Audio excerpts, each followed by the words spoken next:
President of the United States.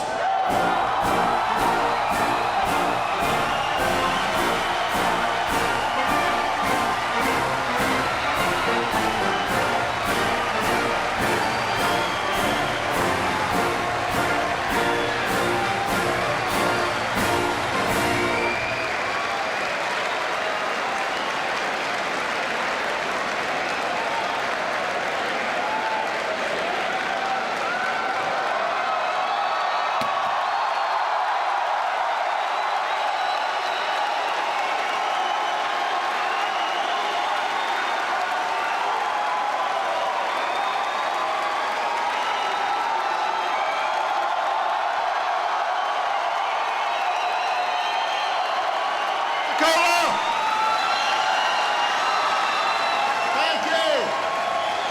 Hello, Pensacola.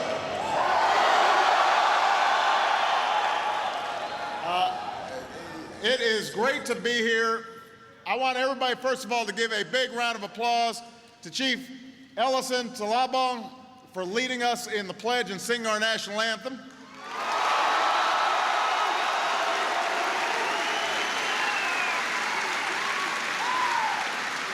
To Lieutenant Commander Rennie Ekstrom for the wonderful invocation. I want to thank your outstanding local leaders for welcoming me here today, including Captains Chris Plummer, Mike Price, and Brad Martin. Give them a big round of applause.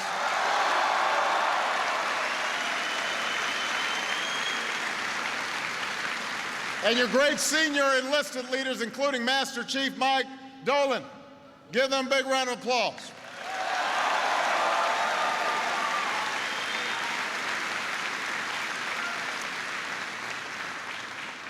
I want to thank all the spouses and families who are joining us here today. You hold our military families together, so we honor your service as well. Now, it is great to be here in Pensacola, America's oldest naval air station, the cradle of naval aviation. We've got Navy, all the students at the Naval Air Technical Training Center.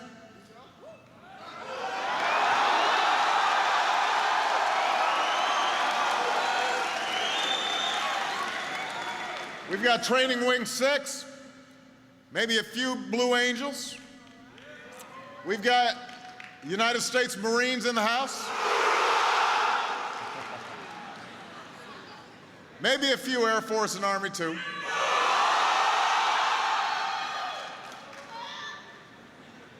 Now, I don't know how many could be here because they're out there in the water right now responding to the spill, but I want to thank all the folks at Coast Guard Station Pensacola for their outstanding work.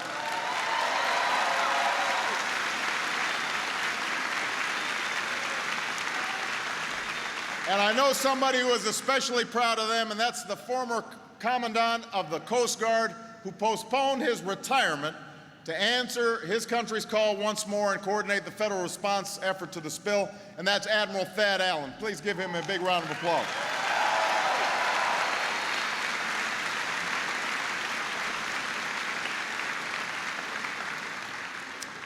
Now, I was just down at Pensacola Beach, Gulf Pier, at the Fish Sandwich Snack Bar. I don't know if any of you have ever checked it out. It's a nice spot. We were there with some of Florida's state and local leaders to discuss the situation here. And I want to acknowledge the hard work that's being done by the governor of Florida, Charlie Crist, Florida's chief financial officer, Alex Sink, Senators Bill Nelson, George Lemieux, representatives who are here today. We got Jeff Miller and Corrine Brown and Ted Dutch. Please give them a big round of applause.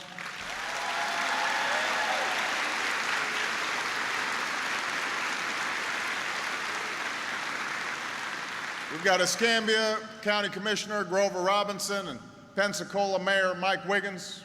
Thank you very much for your outstanding efforts.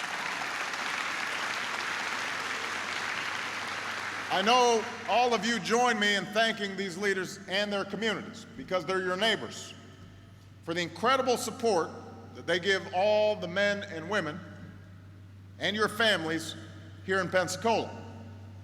So we're grateful to you. But this is my fourth visit to the Gulf Coast since the start of this spill. Yesterday I was over in Gulfport, Mississippi, Theodore, Alabama, and now Pensacola, assessing the situation, reviewing the response, seeing what needs to be done better and faster, and talking with folks, whether fishermen or small business people and their families, who are seeing their lives turned upside down by this disaster. Here in Pensacola, the beautiful beaches are still open. The sand is white, the water's blue. So folks who are looking for a good vacation, they can still come down to Pensacola. People need to know that Pensacola is still open for business. But that doesn't mean that people aren't angry. That doesn't mean that people aren't scared. That doesn't mean that people have concerns about the future. We all have those concerns. And people have every right to be angry. Those plumes of oil are off the coast. The fishing waters are closed. Tar balls have been coming ashore. And everybody's bracing for more. So I'll say today what I've been saying up and down the coast over the last couple of days and over the last month. Yes, this is an unprecedented environmental disaster. It's the worst in our nation's history. But we're going to continue to meet it with an unprecedented federal response and recovery effort, the largest in our nation's history. This is an assault on our shores, and we're going to fight back with everything that we've got. And that includes mobilizing the resources of the greatest military in the world. And I know the people of Pensacola thank you for that. And all along the Gulf Coast, our men and women in uniform, active, Guard, and Reserve from across the country are stepping up and helping out. There's soldiers on the beaches putting out sandbags and building barriers and cleaning up the oil, and helping people process their claims for compensation from BP. There's sailors and Marines offering their ships and their skimmers and their helicopters and miles of boom.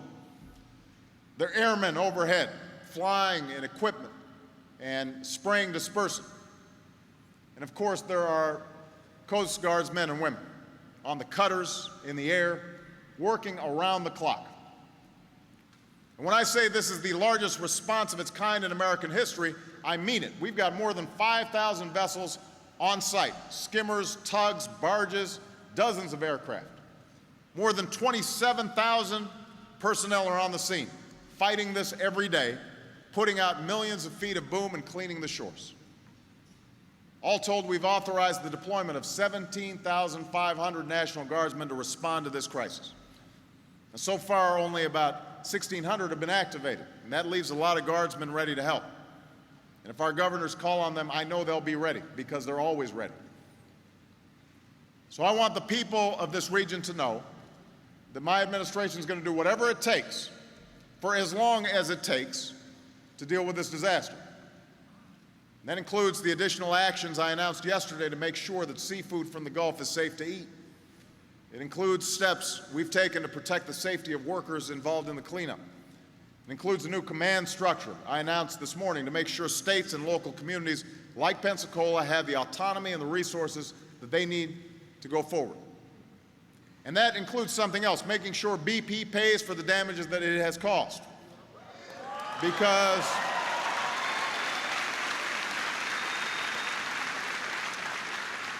this isn't just an environmental disaster. For many families and communities, it's an economic disaster. Here in Pensacola and the Panhandle, tourism is everything. And when the tourists stay home, it ripples out and hits folks across these communities. The charter boats, the hotels, the restaurants, the roadside stores, the shops, the suppliers, the dive shops. And if your inland waters are contaminated, if the bays and bayous are contaminated, it could be devastating, changing the way of life down here for years to come.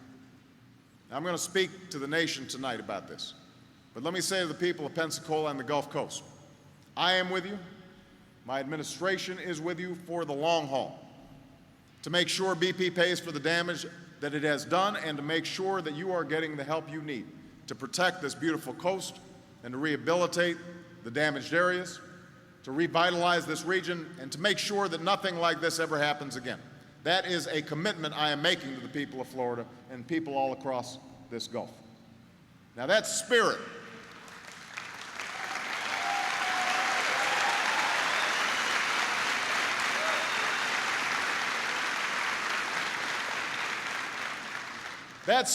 of resolve and determination and resilience, that's the same spirit we see in all of you, the men and women in uniform. The spirit will need to meet other challenges of our time. Obviously, the news has been dominated lately by the oil spill, but our nation is at war, and all of you have stepped forward. You volunteered, you took an oath, you stood tall and you said, "I will serve." And here at Pensacola, you're carrying on the proud tradition of naval aviation that spans a century. Here at the Barrancas National Cemetery, our heroes from yesterday's wars are still inspiring us. And like generations before you, you're no strangers to sacrifice. Our prayers are with the families and friends of the crew that you lost in that training exercise 2 months ago. Today, we send out our thoughts and prayers to all the folks from Pensacola on the front lines at this very moment, including Iraq and Afghanistan. They are making us incredibly proud, and so are you. As naval aviators and naval flight officers, you'll soon earn your wings of gold. Many of you will prove yourselves as indispensable air crews, the mechanics, the engineers, the electricians, the maintenance crews, people's lives depending on what you do each and every day. I know you're looking ahead to your first operational tours, to join the fleet and your squadrons. And within weeks, some of you may find yourselves serving on a carrier deck in the Arabian Sea or working a busy flight line in Afghanistan. And as you begin your careers, as you look ahead to a life of service, I want you to know on behalf of the American people that your nation thanks you, your nation appreciates you, your nation will stand with you every step of the way. And as your commander-in-chief, I want you to know something. I will not hesitate to use force to protect the American people or our vital interests. But I will also never risk your lives unless it's absolutely necessary. And if it is necessary, we are going to back you up to the hilt with the strategy and the clear mission and the equipment and the support that you need to get the job done right. That's my promise to every one of you, every man and woman who wears America's uniform. That includes the right strategy in Iraq, where we're partnering with the Iraqi people for their long-term security and prosperity. And thanks to the honor and the heroism of our troops, we are poised to end our combat mission in Iraq this summer, on schedule.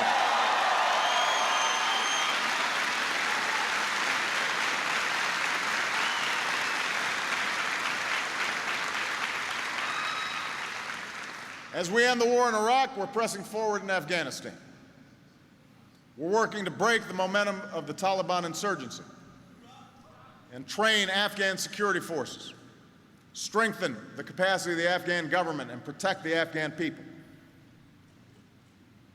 We will disrupt and dismantle and ultimately defeat al-Qaeda and its terrorist affiliates.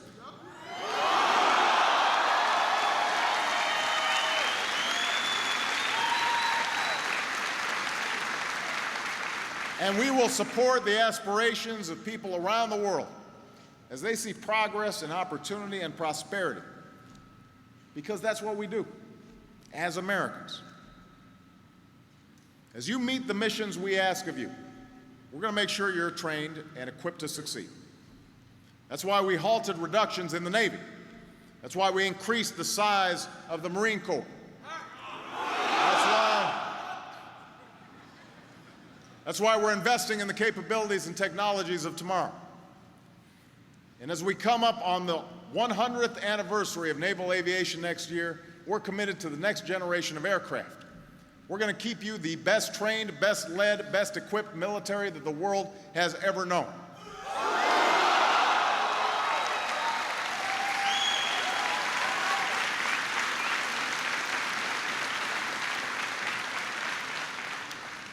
Some of that is about technology, but the most important thing in our military is our people.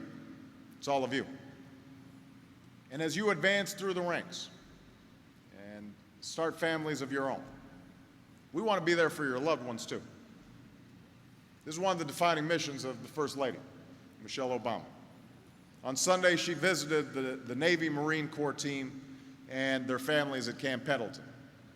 And they had a tough week, because 5 outstanding Marines from Pendleton gave their lives last week in Afghanistan. And during her visit, Michelle had a message for their families and for all military families. America's going to keep faith with you too. When a loved one goes to war, that family goes to war. That's why we're working to improve family readiness and increase pay and benefits, working to give you more time between deployments, increasing support to help spouses and families deal with the stresses and the separation of war. But this can't be the work of government alone. As Michelle's been saying, 1% of Americans may be fighting our wars, but 100% of Americans need to be supporting our men and women and their families in uniform. You guys shouldn't be carrying the entire burden. That's why Michelle's challenging every sector of American society to support our military families. And not just now, with our nation at war, but at every stage of your lives. So we're improving care for our wounded warriors, especially those with post-traumatic stress and traumatic brain injury. We're funding the post-9/11 GI Bill to give you and your families the chance to pursue your dreams. We've made a historic commitment to our veterans, with one of the largest percentage increases to the VA budget in the past 30 years. Those are concrete actions we've taken to meet the commitment I have to you and that the American people have to you. Because you've always taken care of America, America needs to take care of you. And that's my main message here today. We're all in this together. In our country, there isn't a military world and a civilian world. We're all Americans. There's not Democrats and Republicans. When you take the long view, we're all Americans. We all rise and fall together. And we all need to do our part to get through the challenges we face as a people. So yes, we're emerging from the worst economic crisis since the Great Depression. Too many folks are still out of work here in Florida and around the country. Yes, we're a nation at war with adversaries who will stop at nothing to strike our homeland and would kill innocent people, women and children, with no compunction. Yes, we're now battling the worst environmental disaster in American history. Any one of these challenges alone would test our country. Confronting them all at once might overwhelm a lesser nation. But look around. Look at the person standing next to you. You look around and you see the strength and resilience that will carry us through. You look at this installation and the forts that have stood watch over this bay and its people for centuries, through the rise and fall of empires, through a terrible civil war. And as a nation healed itself, we became a beacon to the world. We've endured. All of these men and women in uniform, all of you represent the same spirit of service and sacrifice as those who've gone before, who defeated fascism, defeated tyranny, prevailed in a long Cold War over communism. And now in our time, you've toppled regimes based on terror and dictatorship, and you've given new hope to millions of people. You've earned your place among the greatest of generations. And look at the people of this city and this region. Fishermen who've made their lives on the water, families who've lived here for generations, hard-working folks who've had to endure more than their share, tough economic times and hurricanes and storms that forced so many families and communities to start over from scratch, but they never gave up. They started over, and they rebuilt stronger than before. As Americans, we don't quit. We keep coming. And none of these challenges we're facing are going to be easy. None of them are going to be quick.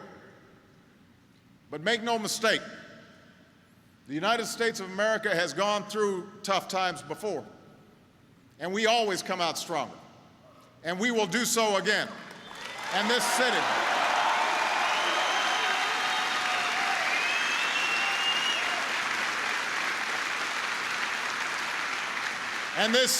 and this region will recover. It will thrive again. And America's military will prevail in the mission to keep our country safe. And our nation will endure from these trials stronger than before. That is the history of the United States of America. That is the legacy of our armed forces. And I promise you that we will not falter. Past generations have passed on this precious gift to us, and future generations are depending on us.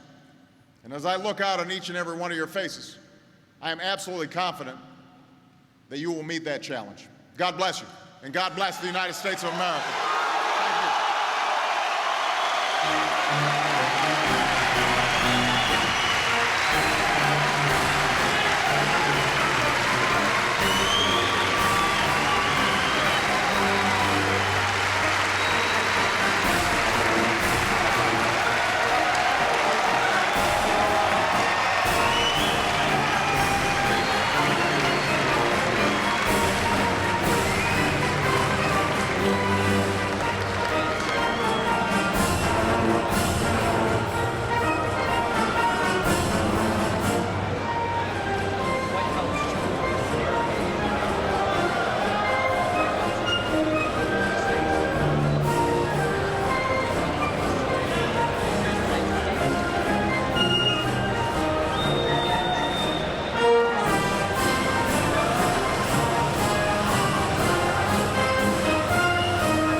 Thank you.